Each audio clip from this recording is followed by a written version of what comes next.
এমনি তার আগে আপনি লিখেছেন, আমার পরিবারের 4 সদস্য একটি ছাগল দিয়ে কোরবানি করলে হবে কি? আপনার 4 সদস্য বলতে আপনার স্ত্রী, ছেলে মেয়ে তারা যদি হয়, তাহলে সেক্ষেত্রে আপনার ছোট বাচ্চা কাচ্চা থাকলে তাদের তরফ থেকে আপনি পরিবারের কর্তা হিসাবে আপনি উপার্জনকারী, আপনার উপরে কোরবানি বর্তায়, সেই হিসাবে আপনি কোরবানি করবেন। এটা ছাগল দিলেই যথেষ্ট হবে ইনশাআল্লাহ তাআলা। নবী সাল্লাল্লাহু আলাইহি ওয়াসাল্লাম হাদিসে বলেছেন, প্রত্যেক পরিবারের তরফ থেকে একটি করে কোরবানি বর্তায়। কিন্তু পরিবারে যদি একাধিক সদস্য, তারা তাদের ভিন্ন ভিন্ন ইনকাম থাকে, আলাদা আলাদা সামর্থ্য থাকে, তৌফিক থাকে, তাহলে সেক্ষেত্রে সেটি ভিন্নতর বিষয়। নাজমুল ইসলাম সান এর দিকে আপনি লিখেছেন, কোরবানির জন্য লাইভ ওয়েট মেশিন দিয়ে কোরবানির পশু ক্রয় করা কি জায়েজ হবে? লাইভ ওয়েট মেশিন দিয়ে কোরবানির পশু আপনি কিনতে পারেন, এটার ন্যায্যতা নিশ্চিত করার জন্য।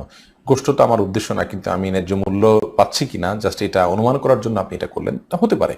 কিন্তু আপনি নিছক গোশতটাই মুখ্য, আমার গোশত বাজারে কত, তাইলে আমি এই কোরবানি গরু করবো না ছাগল করবো, আমার লস পড়ছে, দাম বেশি পড়ছে, এরকম উদ্দেশ্য থাকলে সেটা জায়েজ হবে না।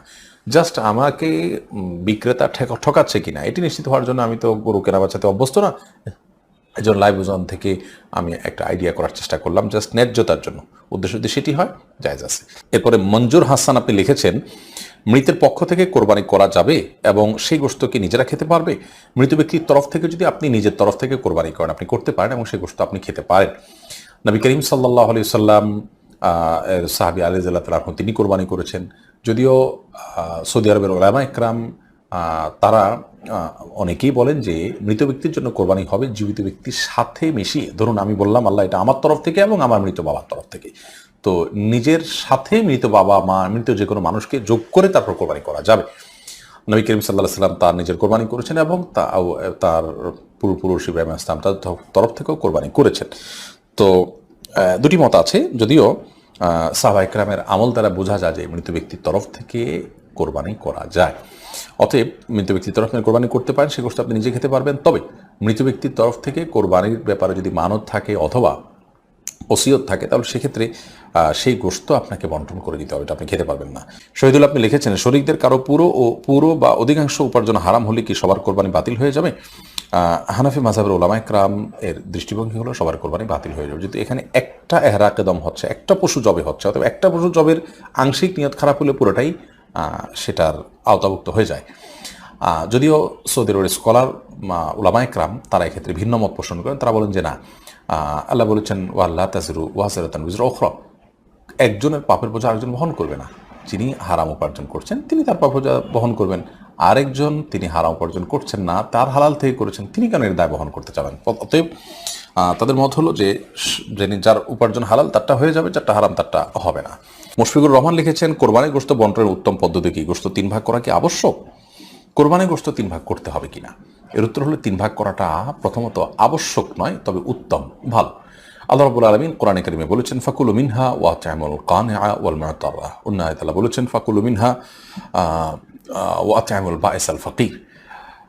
খোলাসা কথা হলো, আল্লাহর নির্দেশনা হলো তোমরা কোরবানির গোশত থেকে নিজেরা খাও এবং যারা অভাবী মানুষ দুস্থ তাদেরকে দাও, আর যারা অভাবী দুস্থ নয় তোমাদের আত্মীয় স্বজন প্রতিবেশী তাদের সাথে শেয়ার করো।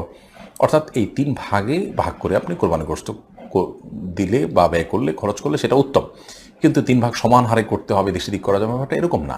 আপনি নিজের জন্য একটু বেশি রাখলেন, গরিবকে দিলেন একটু বাড়িয়ে, প্রতিবেশী একটু কম দিলেন, অথবা আপনি নিজের জন্য খুব কম রাখলেন, গরিবকে বেশি দিয়ে দিলেন, করতে পারে একটু, মানে 3টা ক্যাটাগরিতে ভাগ করবেন, এটা হলো মূল বিষয়। এখন সমান করে 3টাই করতে হবে এমনটা বাধ্যতামূলক না, তবে সমান করে 3টা করতে পারলে সেটা অবশ্যই ভালো। আল্লাহ 3 ভাগ করতে বলছেন, আপনি এটাকে সমান করে করছেন, গণমুখ্য মানার চেষ্টা করেছেন, এটা ভালো, প্রশংসনীয়। কিন্তু এটাকে বাধ্যবাধক বিষয় মনে করা যাবে না, আমরা অনেকে এটাকে অনেক আবশ্যক বানিয়ে ফেলেছি। উনি স্বাধীন আপনি লিখেছেন, ঋণ থাকা অবস্থায় ঋণ পরিশোধ না করে কোরবানি করা যাবে কি?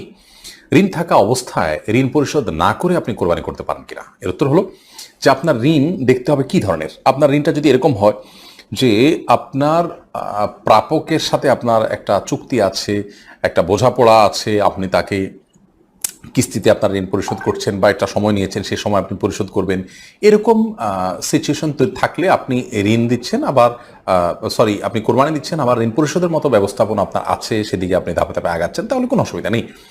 কিন্তু যদি এমন হয় যে আপনার প্রাপকের, যার কাছ থেকে ঋণ নিয়েছেন বা যার কাছে আপনার দেনা আছে, তার পক্ষ থেকে প্রেশার আছে এবং আপনার কোরবানির টাকাটা দিলেও ঋণ কিছুটা কমে, তাতেও আপনার প্রাপক খুশি হয়, সেটা না করে আপনি কোরবানি করলে সেটা কিন্তু আপনার জন্য জায়েজ হবে না।